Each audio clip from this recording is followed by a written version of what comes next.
The greatest thing that happened to me last year, ladies and gents, was that I finally had my vasectomy. Yes, lots of vasectomy fans in the house. Oh, the ladies are scared, like, he's good to go, he's good to go. Yes, Britain's beauties down there.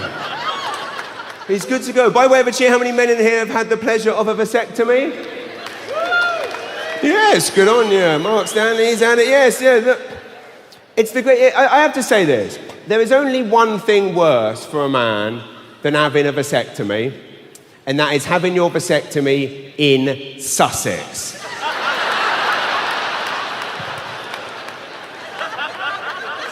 Who knew that was even a thing? Because you go into the St. John Regional to have the consultation, right? And you walk into St. John Regional, and it's an amazing, impressive building, and you walk in and you look around and say, yes, this looks like the kind of place that I would trust anyone to cut my ballsack open. And I had the little consultation, because you have to be approved for the vasectomy. So they do a little interview with you for 5 minutes, and then he said at the end, he said, yes, you qualify, because you clearly hate both your fucking kids.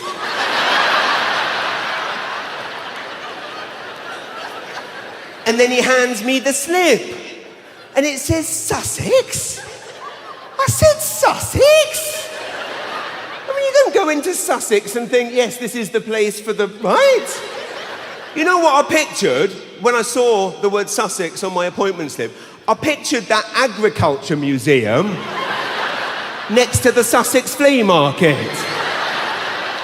I thought, am I going to be lying in a field watching a rusty combine harvester come forward to cut me open with nothing but homemade wine as anaesthetic?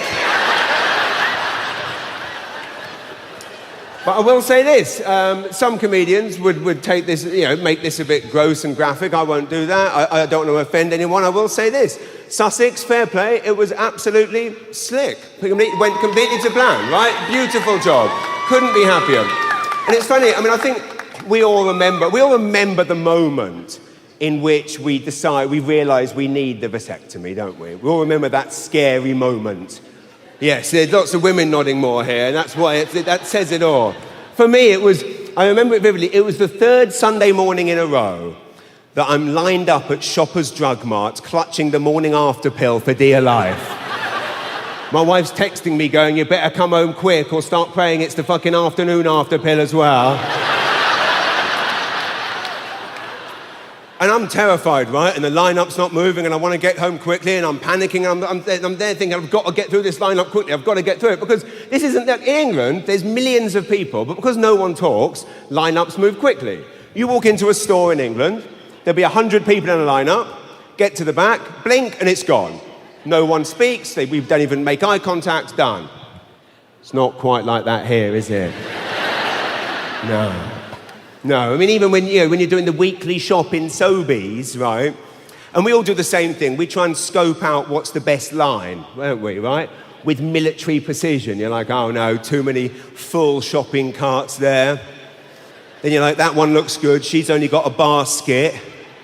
You take a closer look and you're like, oh no, fruit. That shit needs weighing. And then you clock the perfect line, don't you? The perfect line, the lady with just a basket and one bottle of milk in there, one carton of milk. You're like, this is the lineup for me. So you get in there proudly thinking this is going to be quick. But what you haven't banked on is that Mavis hasn't seen Doris for a couple of weeks. And she wants to know what went down at Chase the Ace last week. In some detail. We just get held up. So there I am, standing in the lineup at Shoppers Drug Mart, sweating, clutching the morning after pill. They're chatting away. Again, I can't get angry like I would have done in London. I'm having to do my usual New Brunswick thing of... But it's terrifying. All I can think to myself is I've got 2 kids and I didn't really want the second fucker.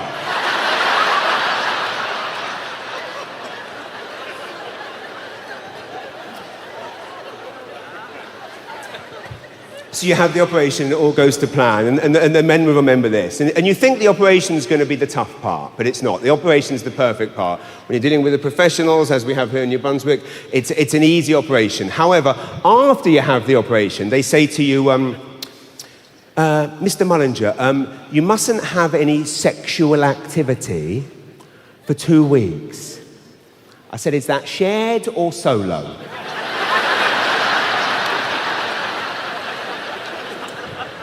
They said, you need to come back in for what they like to call the test. Do we all know what they mean by the test? The test is a very polite way of saying the only guilt-free wank you'll ever have in your life.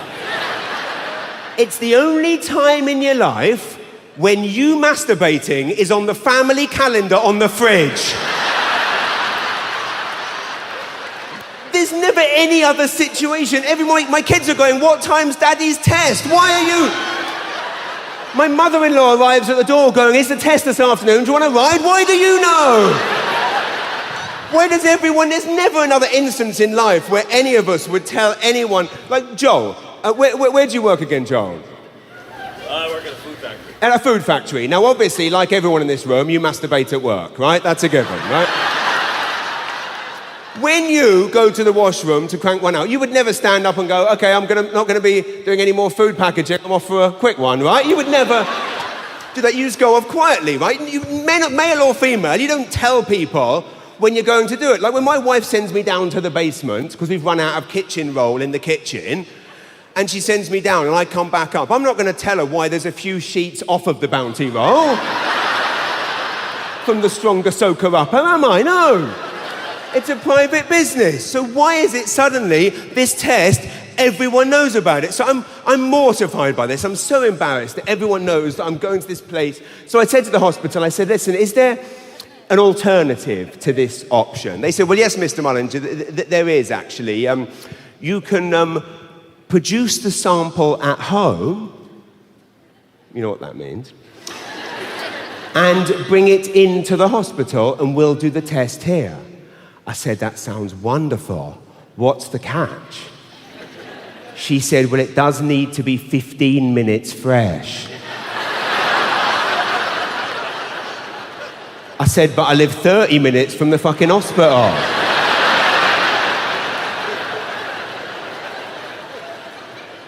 I said, does that mean when I pull off the highway onto the Prom Foster Thurston, I need to start jerking off in the car? And have you been down that road? You seen that road? Can you imagine coming along the prom?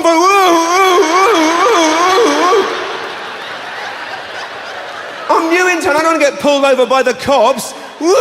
Catch that, mate.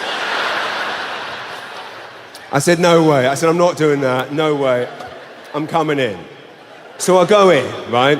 And it was as embarrassing as I thought. I walk into the area, and there's about 20 or 30 people there. And again, I know at least half of them from Facebook and the other half from the Sobeys, right?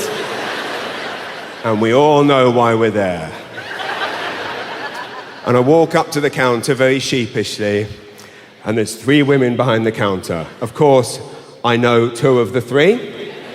One I met because this beautiful, wonderful woman once, my eldest son once wrote a letter, put it in a bottle, threw it out into the Kennebecasis River. It landed on this woman's beach.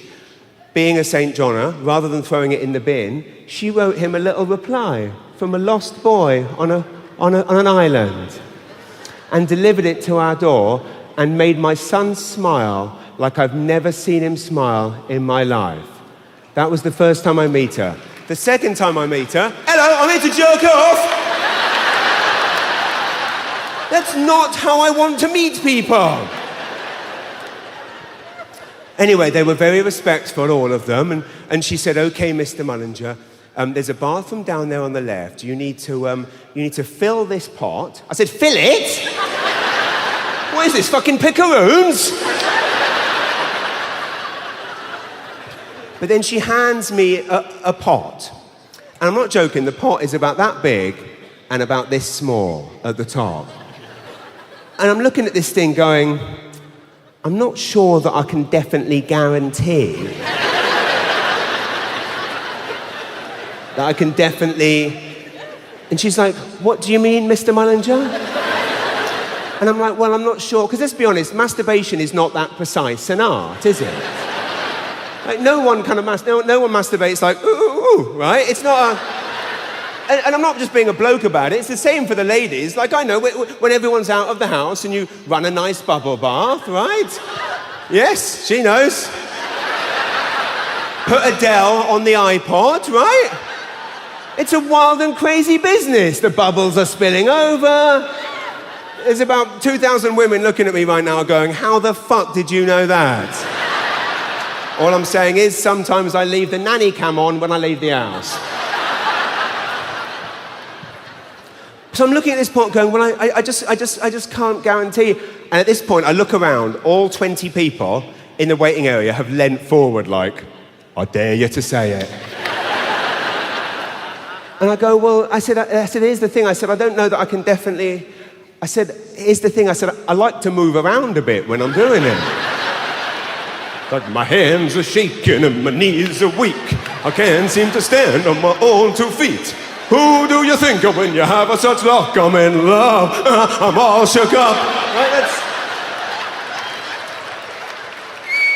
Good luck enjoying that song on 97.3 The Wave next week.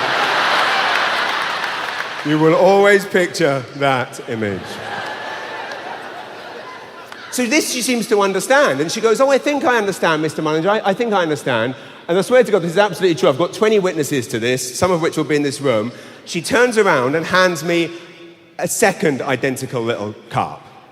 So I'm kind of looking at these cups going, well, have you got anything bigger? Maybe a 3-litre ice cream tub?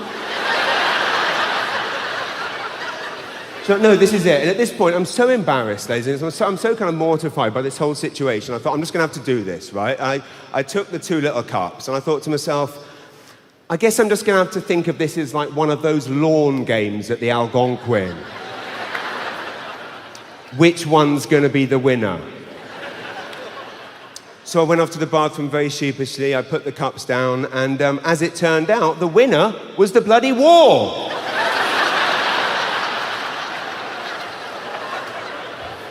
That's right, this gig is not being filmed for CBC. So, one of the greatest things